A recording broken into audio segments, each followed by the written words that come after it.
Ey Kerbela, ey Kerbela, ey Kerbela, ey Kerbela, ey Kerbela, ey Kerbela, ey Kerbela, ey Kerbela. Ey şahiye mazlum Hüseyin, et şanüryanı ve feda. Düştü başım bedenden ey, yaralanıp susuz sakka. Dur yaralı ey şahiye, sen Hüseyin canı Kerbela. Aç gözünü geldi Zehra, başın üstə ey can Hüseyin. Ey mənim ərbabim Hüseyin, et şaneye vefa ağa. Dur yaralı yatma Hüseyin, kumların üstte can Mevla. Ey Kerbela, ey Kerbela, ey Kerbela, ey Kerbela, ey Kerbela, ey Kerbela, ey Kerbela, ey Kerbela. Şahe düşüp bu Hüseyin, yaralı et şangum üstə. Deyip bedelere de oh, serbeser bu cangum üstə.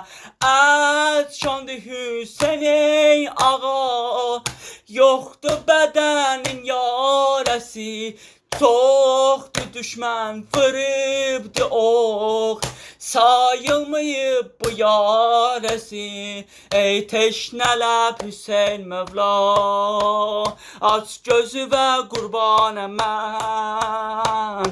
Nökərəm sənə ey can Hüseyin, ey şahiye can aləm. Ey Kerbela, ey Kerbela, ey Kerbela, ey Kerbela, ey Kerbela, ey Kerbela, ey Kerbela, ey Kerbela. Şahim Hüseyin bu Kerbela, susuz sakka et Şam Mevla.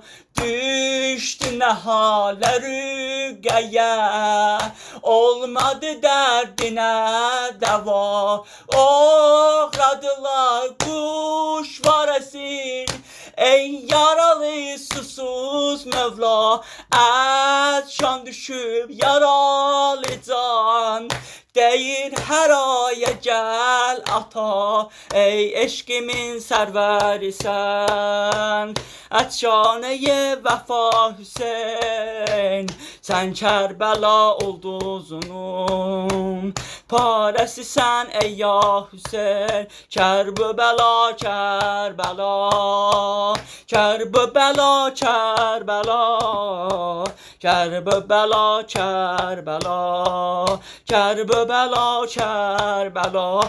Mən aşıqəm sənə Hüseyin, yaralar var fədaya mən.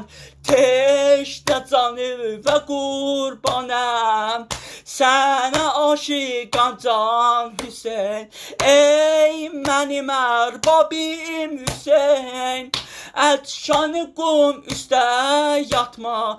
Yaralanıp sinende tek, ey şahiye bu can Hüseyin. Əsqərin oxlanıb ağa, oxlanıbdı boğazı tək.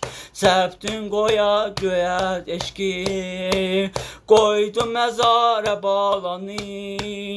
Boyandı yaralı Hüseyin, ey şahiye çəmən Mevla.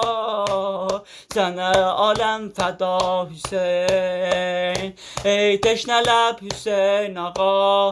Ey Hüseyin boyandın sen, Neynəvada yaralı can. Ey şahiye məhşar ağa, sənə bu canada qurban. Düşdün eşqə şəfaətə, yoktu çare bu cana ey. Dur yatma ey bu canide, ey yaralı canım Hüseyin.